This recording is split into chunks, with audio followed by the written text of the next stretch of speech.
Hello friends, स्वागत है आप सभी का मेरे यूट्यूब चैनल जिसका नाम है गेट रेडी फॉर एम। मैं सोनम गुप्ता। आज बात करेंगे संज्ञा की।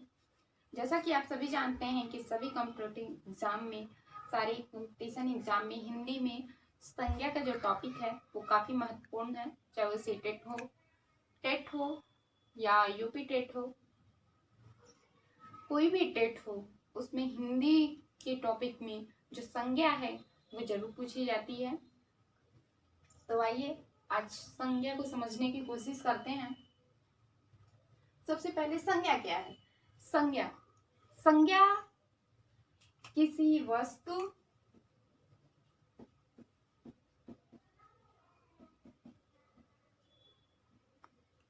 व्यक्ति,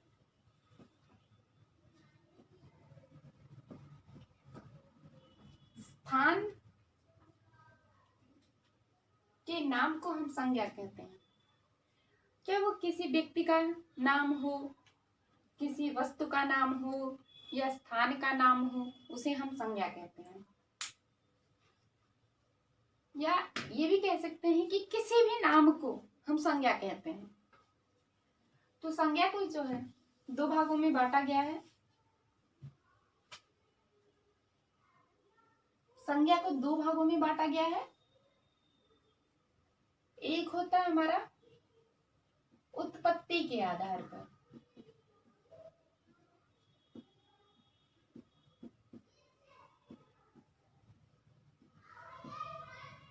उत्पत्ति के आधार पर, और सेकंड है अर्थ के आधार पर। तो जो उत्पत्ति के आधार पर है, उत्पत्ति के आधार पर तीन भागों में बांटा गया है संज्ञा को। रूढ़ि, यौगिक और योग। इन तीन पार्टों में संज्ञा को उत्पत्ति के आधार पर बांटा गया है। तो हमें इससे कोई मतलब नहीं है क्योंकि एग्जाम में ये नहीं पूछा जाता, इसलिए हम आज बात करेंगे अर्थ के आधार पर संज्ञा की उत्पत्ति के बारे में।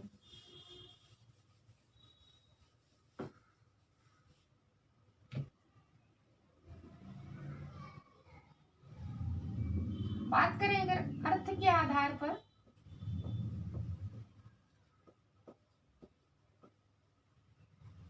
संज्ञा की उत्पत्ति तो वो पांच होती है, पांच प्रकार हैं। व्यक्तिगत संज्ञा, व्यक्तिवाचक संज्ञा, सेकंड जातिवाचक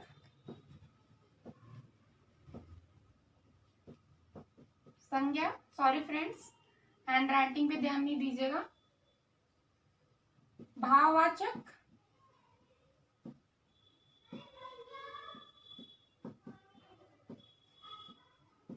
परिमाणवाचक,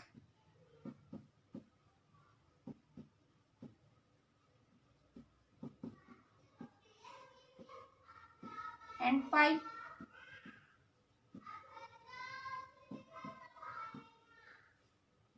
समूहवाचक संज्ञा। तो अर्थ के आधार पर संज्ञा को जो है इन पांच भागों में बांटा गया है। व्यक्तिवाचक संज्ञा, जातिवाचक संज्ञा, भाववाचक संज्ञा, परिमाणवाचक संज्ञा और समूहवाचक संज्ञा। तो इन पांचों को हम अलग अलग विस्तृत रूप से पढ़ेंगे। तो सबसे पहले बात करते हैं व्यक्तिवाचक संज्ञा की। व्यक्तिवाचक संज्ञा में क्या है?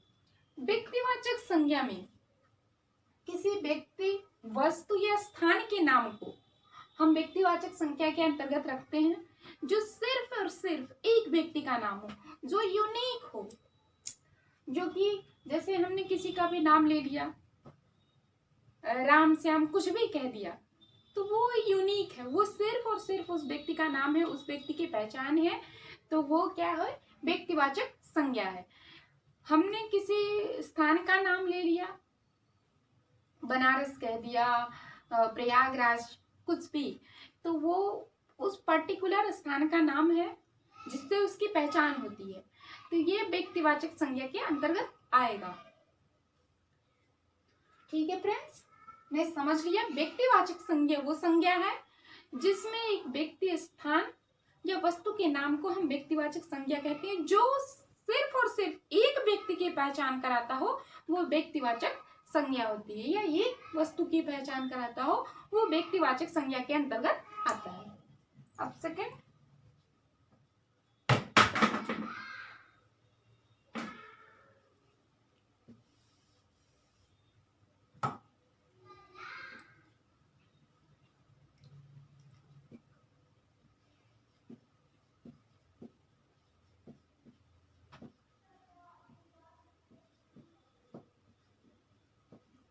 जातिवाचक संज्ञा।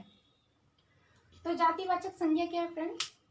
जातिवाचक संज्ञा उस संज्ञा को कहते हैं जो एक व्यक्ति, वस्तु या स्थान के किसी भी या जीव जंतु किसी की भी जाति को बताता हो, जाति का बोध कराता हो, उसे हम जातिवाचक संज्ञा के अंतर्गत रखते हैं। चाहे वो व्यक्ति की जाति बताता हो, किसी भी जानवर की जाति बताता हो, या किसी भी वस्तु की जाति बताता हो, उसे हम जाति के अंतर्गत रखते हैं। जैसे कि हम कहते शहरों, तो शहरों में वो जितने भी शहर हैं, गांव, जितने भी गांव हैं, वो गांवों की जाति को दर्शा रहा है, शहरों की जाति को दर्शा रहा है। किसी व्यक्ति की जाति है जो अगर हमने कह दिया गुप्ता जी या किसी भी कास्ट के लिए कुछ भी, तो वो उनकी जाति, जैसे हमने पंडित जी, डॉक्टर, वकीलों, तो ये वकीलों, हमने किसी एक व्यक्ति के बारे में यहाँ बात नहीं की, हम उसकी जाति के बारे में बात कर रहे हैं, तो वो जातिवाचक संज्ञा हो गया। जैसे कि हमने कह दिया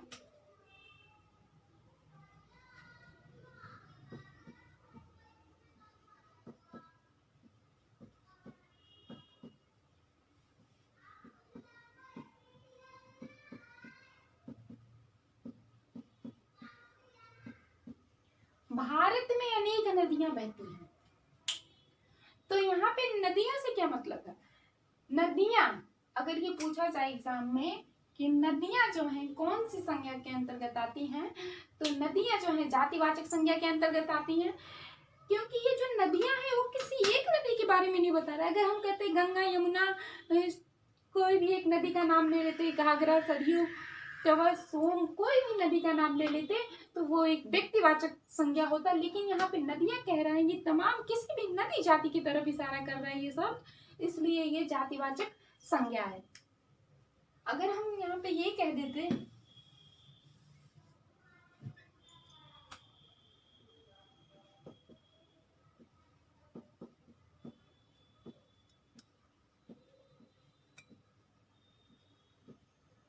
पंडित जी का जन्मदिन,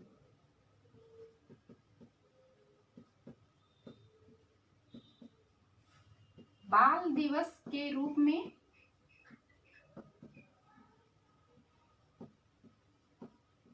मनाया जाता है। यहाँ पे पंडित जी क्या है? यहाँ पे पंडित जी क्या है? यहाँ पे पंडित जी जो है सिर्फ एक व्यक्ति के लिए कहा जा रहा है। यहाँ पे बात हो रही है पंडित जवाहरलाल नेहरू की, इसलिए ये पंडित जी जो है सिर्फ एक व्यक्ति की तरफ इशारा कर रहा है, इसलिए ये व्यक्तिवाचक संज्ञा के अंतर्गत आएगा। लेकिन अगर हम कह देते हैं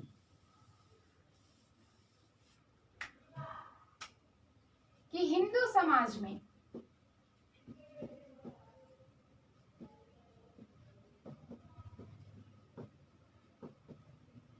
सभी धार्मिक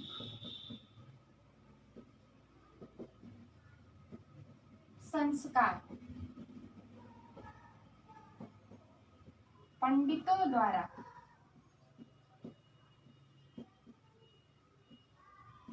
संपन्न कराए जाते हैं। तो यहाँ पे पंडित जी क्या है? यहाँ पे पंडितों, यहाँ पे जो है इस तमाम पंडितों की तरह, ये किसी एक व्यक्ति की बात नहीं हो रही। यहाँ पे ये पंडित जाति की तरफ बात हो रही है। अगर हम कहते हैं कि डॉक्टरों द्वारा मरीजों का इलाज होता है या डॉक्टर भगवान होते हैं, तो ये क्या है? ये जातिवाचक संज्ञा है। डॉक्टर जो है यहाँ पे जातिवाचक संज्ञा होगा, क्योंकि वो किसी एक व्यक्ति विशेष के बारे में नहीं बता रहा, वो तमाम उसकी जाति की तरफ इशारा कर रहा है, इसलिए जातिवाचक संज्ञा है। आई होप फ्रेंड्स आपको जातिवाचक संज्ञा समझ में आ गया होगा। आगे बढ़ते हैं।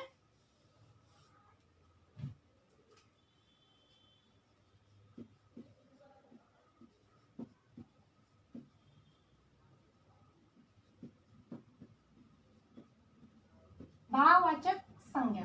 भाववाचक संज्ञा क्या है? भाववाचक संज्ञा वो संज्ञा जो किसी व्यक्ति की दशा या उसके गुण का बोध कराती है, वो भाववाचक संज्ञा होती है। अर्थात जिसे महसूस किया जा सकता है वो भाववाचक संज्ञा होती है।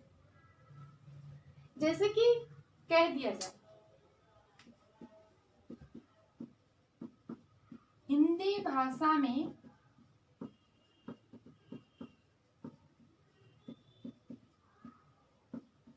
मिठास। यहाँ पे मिठास क्या है? यहाँ पे मिठास भाववाचक संज्ञा है, क्योंकि ये जो मिठास है इसे हम सिर्फ महसूस कर सकते हैं। तो और ये विशेषता बता रहे हैं हिंदी भाषा के, उसके गुण बता रहा है, इसलिए ये शब्द जो है भाववाचक संज्ञा के अंतर्गत आएगा। अगर हम बात करें कि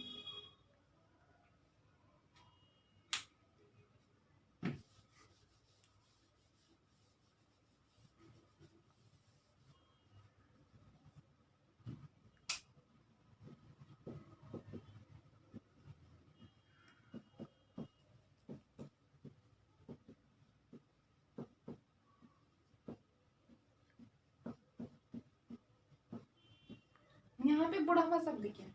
यहाँ पे बुढ़ापा शब्द जो है भाववाचक संज्ञा है, क्योंकि ये अंकल जी के दशा की तरफ बोध करा रहा है, इसलिए ये भाववाचक संज्ञा के अंतर्गत आएगा। जैसे ये कह दें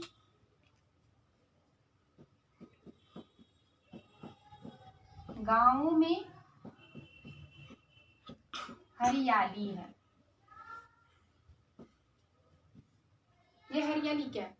हरियाली जो है भाववाचक संज्ञा है, क्योंकि ये गांव की विशेषता बता रही है, इसलिए ये भाव, और इसे महसूस किया जा सकता है, इसे टच नहीं किया जा सकता, इसे छुआ नहीं जा सकता, इसे सिर्फ महसूस किया जा सकता है। यहाँ हरियाली है, बुढ़ापा है, तो इसे भाववाचक संज्ञा के अंतर्गत रखेंगे। आगे बात करेंगे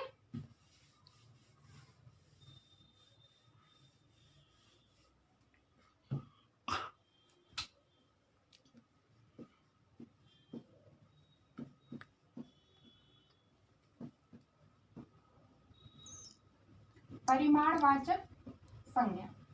परिमाणवाचक संज्ञा क्या है? परिमाणवाचक संज्ञा में वो शब्द आते हैं जिनसे हम किसी वस्तु का निर्माण कर सकते हैं। परिमाण क्या है? निर्माण कर सकते हैं ऐसी वस्तुएं, जैसे कि धातु। हम कोई भी धातु ले लें, सोना, चांदी या कोई भी धातु, गैस, इन सबसे जो है निर्माण होता है। लकड़ी,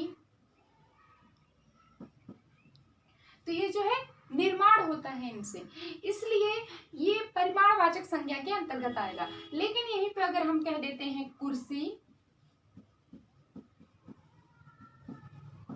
मेज, तो ये क्या है? जातिवाचक संज्ञा के अंतर्गत आएगा, क्योंकि अगर हमने कहा कुर्सी तो हमें नहीं पता है कौन सी कुर्सी। ये कुर्सी जाति की तरफ इशारा कर रहा है। तमाम तरह की कुर्सी हो सकती है, कोई भी कुर्सी हो सकती है, कोई भी मेज हो सकता है। तो ये कुर्सी, मेज, ये जो है इनकी जाति की तरफ इशारा कर रहा है, इसलिए जातिवाचक संज्ञा के अंतर्गत आएगा। अगर इनसे बने हुए जैसे सोना, चांदी, कुछ भी हो गया, तो अगर हमने कह दिया हार, नेकलेस या कुछ भी कह दिया, चांदी से बनी हुई चीज, पायल, तो क्या है? वो जातिवाचक संज्ञा हो गई, क्योंकि वो उनकी जाति की तरफ इशारा कर रहा है। तो बात समझ में आ गई। परिमाणवाचक संज्ञा वो संज्ञा है जिनमें धातुओं का नाम आता है, गैस है, धुआं है, लकड़ी है, कोई भी ऐसी वस्तु जिससे हम निर्माण कर सकते हैं, जिससे कोई वस्तु बनाई जा सकती है, वो परिमाणवाचक संज्ञा के अंतर्गत आती है। लेकिन जब उनसे वस्तु बन जाता है तो वो जातिवाचक संज्ञा के अंतर्गत आता है। आगे बात करेंगे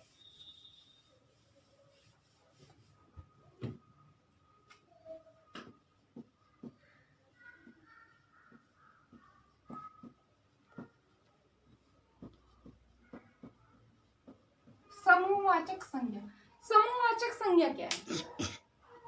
समूहवाचक संज्ञा जिसमें जिस शब्द से ये पता चलता हो कि समूह में कार्य हो रहा है, जैसे कि सभा, संस्था, ऐसे शब्द, गुच्छे, ये शब्द जो है समूह की तरफ इशारा कर रहे हैं, इसलिए ये समूहवाचक संज्ञा के अंतर्गत आएंगे। जैसे हमने कह दिया कि भीड़, पुलिस ने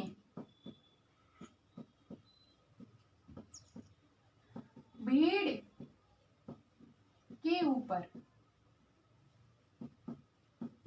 लाठीचार्ज किया, या जो भी कर रहे हैं, तो यहाँ पे भीड़ जो है क्या है, वो समूहवाचक संज्ञा है, क्योंकि भीड़ में एक दो लोग तो होंगे नहीं, उसमें समूह होगा, और समूह तो काउंटेबल होता है, कितना भी हो सकता है, उसकी कोई गिनती की जा सकती है, लेकिन वो गिनती कितनी भी हो सकती है, 10, 15, 20 कितनी भी हो सकती है, वो गिनती अनलिमिटेड है। तो भीड़ जो है यहाँ पे समूहवाचक संज्ञा है। तो आई होप फ्रेंड्स आपको संज्ञा से अब कोई भी क्वेश्चन आपके रॉन्ग नहीं होंगे और आपको संज्ञा अच्छे से समझ में आ गई होगी। तो अगर आपको मेरा ये वीडियो पसंद आया हो तो मेरे वीडियो को लाइक करें, शेयर करें एंड मेरे चैनल को सब्सक्राइब करें। Thanks for my